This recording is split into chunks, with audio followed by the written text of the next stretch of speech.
Halo pemirsa, jumpa lagi bersama saya Pengalaman Laia di channel Belajar Hukum Official. Nah, bagaimana kabar sobat sekalian? Semoga sehat walafiat dan semoga segala urusan aktivitasnya dapat dimudahkan dan rezekinya dilimpahkan oleh Tuhan yang Maha Kuasa. Nah, seperti pada biasanya kami menanggapi pertanyaan dari teman-teman yang telah disampaikan kepada kami melalui channel YouTube kami.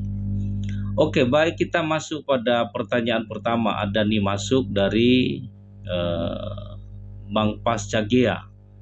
Ya, pertanyaannya kurang lebih seperti ini, biar kami bacakan kepada teman-teman.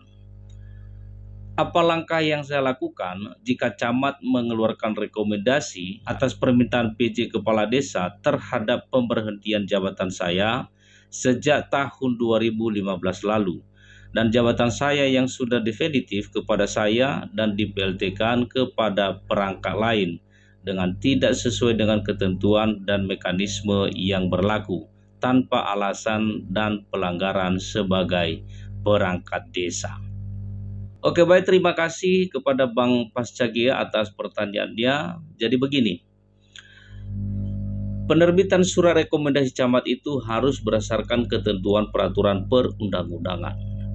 Jadi jika misalnya kepala desa melakukan pemberhentian terhadap perangkat desa, harus memenuhi persyaratan pemberhentian terlebih dahulu. Jadi jika misalnya perangkat desa yang bersangkutan telah memenuhi persyaratan pemberhentian, baru kemudian camat mengeluarkan surat rekomendasi berisikan persetujuan. Baru kemudian berdasarkan itu kemudian kepala desa menerbitkan surat keputusan pemberhentian perangkat desa. Jadi jika misalnya penerbitan surat rekomendasi camat tersebut tidak berdasarkan persyaratan pemberhentian, maka pemberhentian itu dianggap tidak prosedural atau cacat secara hukum. Nah, oleh karena demikian, teman-teman atau khususnya kepada Bang Pascagea dapat melakukan beberapa upaya hukum, baik secara administratif maupun melalui pengadilan tata usaha negara. Yang pertama, silakan dilakukan keberatan secara tertulis kepada kepala desa yang bersangkutan. Jadi jika misalnya upaya keberatan yang dilakukan tidak memuaskan kepada teman-teman atau kepada Bang Pascagea, maka dapat menempuh upaya banding administratif kepada atasan kepala desa atau kepada camat. Nah, jika misalnya upaya banding administratif yang dilakukan atau yang disampaikan kepada camat tidak memuaskan, maka teman-teman atau Bang Pascagea dapat mengajukan gugatan ke pengadilan tata usaha negara. Jadi bagi teman-teman yang sedikit kesulitan, yang mungkin tidak punya pengalaman dalam hal mengajukan keberatan kepada kepala desa, kepada camat, atau bahkan sampai mengajukan gugatan ke pengadilan tata usaha negara, teman-teman dapat menghubungi kantor hukum kami. Nanti nomor kami cantumkan di bawah ini, agar kami bisa melakukan pendampingan hukum untuk mendapatkan hak-haknya sesuai ketentuan peraturan perundang-undangan. Jadi saya kira itu penjelasan kami buat Bang Pascagea. Semoga penjelasan kami ini dapat diterima dan juga semoga dapat bermanfaat bagi teman-teman yang lain. Oke, baik, berikutnya pertanyaan dari @jamakudin 5017. Pertanyaannya begini, biar saya bacakan kepada teman-teman. Mohon penjelasan, di desa saya waktu kepala desa terpilih di tahun 2015 merekrut aparat banyak yang sudah lewat usia dari 42 tahun.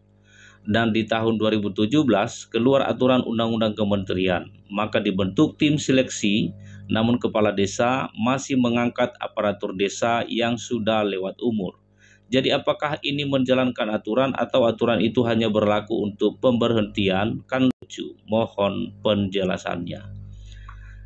Oke, baik, terima kasih kepada Mas @jamakudin 5017 atas pertanyaannya. Dan ini sedikit menarik juga Jadi begini, kepala desa sebagai pucuk pimpinan dalam pemerintahan desa wajib menaati dan menegakkan peraturan perundang-undangan. Nah, termasuk dalam hal pengangkatan perangkat desa. Karena sebagaimana telah ditentukan di dalam Permendagri nomor 83 tahun 2015, di mana telah ditentukan syarat-syarat untuk menjadi calon perangkat desa. Yaitu salah satunya adalah berusia maksimal 42 tahun. Jadi ketentuannya seperti itu. Jadi jika misalnya para calon perangkat desa ini misalnya telah lewat usia 42 tahun, maka tentu secara administratif tidak memenuhi persyaratan. Nah, maka seyogianya mereka memang tidak boleh lolos sebagai perangkat desa. Tapi jika misalnya para calon perangkat desa ini telah melewati 42 tahun, tapi tetap dipaksakan untuk diangkat menjadi perangkat desa, maka pengangkatan itu dianggap tidak prosedural atau cacat secara hukum. Nah, oleh karena demikian, berdasarkan pertanyaan dari Mas Jamaudin tadi, maka kepala desa telah melanggar ketentuan peraturan perundang-undangan.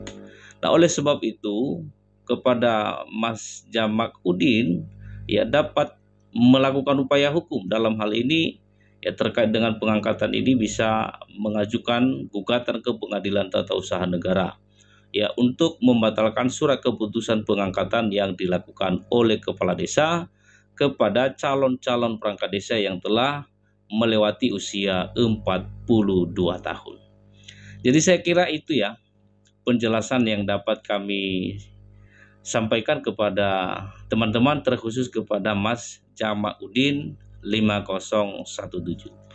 Ya, semoga jawaban kami dapat diterima ya, dan semoga juga dapat bermanfaat bagi teman-teman yang lain. Oke, baik, pertanyaan berikutnya dari Ed Asia Selang. Pertanyaannya begini, biar saya bacakan kepada teman-teman. Bagaimana kalau kepala BPD-nya, ketua ini maksudnya ya, bagaimana kalau ketua BPD-nya tidak menerima usulan anggotanya? Apa ada tertuang di Undang-Undang Desa? Kira-kira di pasal berapa? Terima kasih. Nah, ini pertanyaannya juga menarik ya. Jadi begini, ketua BPD itu wajib menampung ya, wajib mendengarkan setiap usulan dari anggota BPD-nya itu sendiri ya. Karena setiap usulan anggota BPD atau setiap pendapat dari anggota BPD itu nanti akan dibahas dan dimusyawarahkan di dalam forum internal BPD. Jadi sebagai ketua BPD harus memang mampu mengakomodir segala usulan-usulan dari setiap anggotanya. Ya, karena hal itu telah diatur di dalam Permendagri nomor 110 tahun 2016 tentang Badan Permusyawaratan Desa, di mana di dalam ketentuan itu telah diatur apa saja yang menjadi hak-hak daripada anggota BPD itu. Nah, biar saya bacakan kepada teman-teman ya, sebagaimana diatur dalam pasal 55 ayat pertama, di mana di situ dikatakan anggota BPD berhak, yaitu yang pertama mengajukan usul rancangan peraturan desa, yang kedua mengajukan pertanyaan, yang ketiga menyampaikan usul dan atau pendapat, dan seterusnya. Jadi artinya setiap anggota BPD itu berhak menyampaikan pendapat, berhak mengusulkan sesuatu kepada ketua BPD, berhak untuk menyatakan atau mengajukan pertanyaan. Nanti usulan-usulan yang disampaikan setiap anggota itu nanti akan dibahas di dalam forum internal BPD atau diputuskan di dalam musyawarah internal BPD. Nah, kemudian bagaimana mekanisme penyelenggaraan musyawarah BPD? Hal itu juga telah diatur di dalam pasal 37 ya, di dalam Permendagri nomor 110 tahun 2016 tentang Badan Permusyawaratan Desa.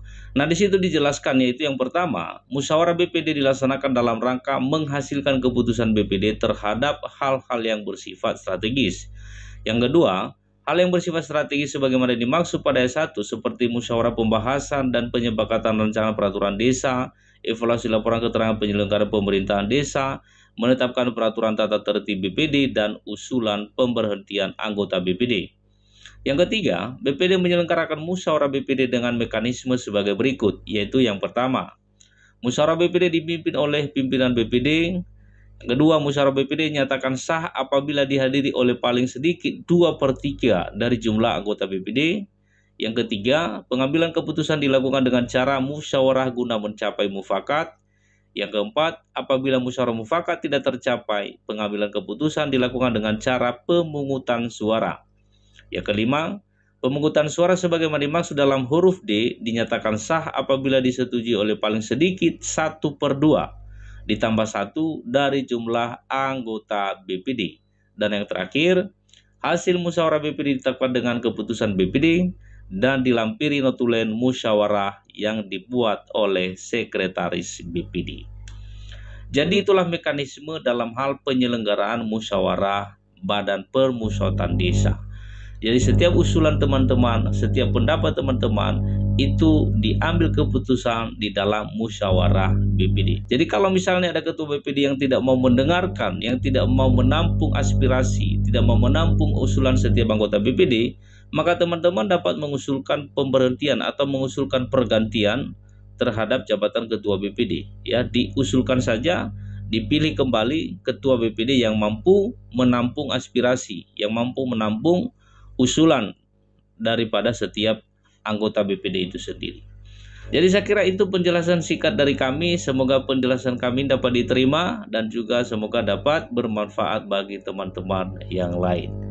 Jadi saya kira untuk video kali ini sudah cukup ya. Akan kita lanjutkan pada video-video berikutnya. Demikian, semoga bermanfaat.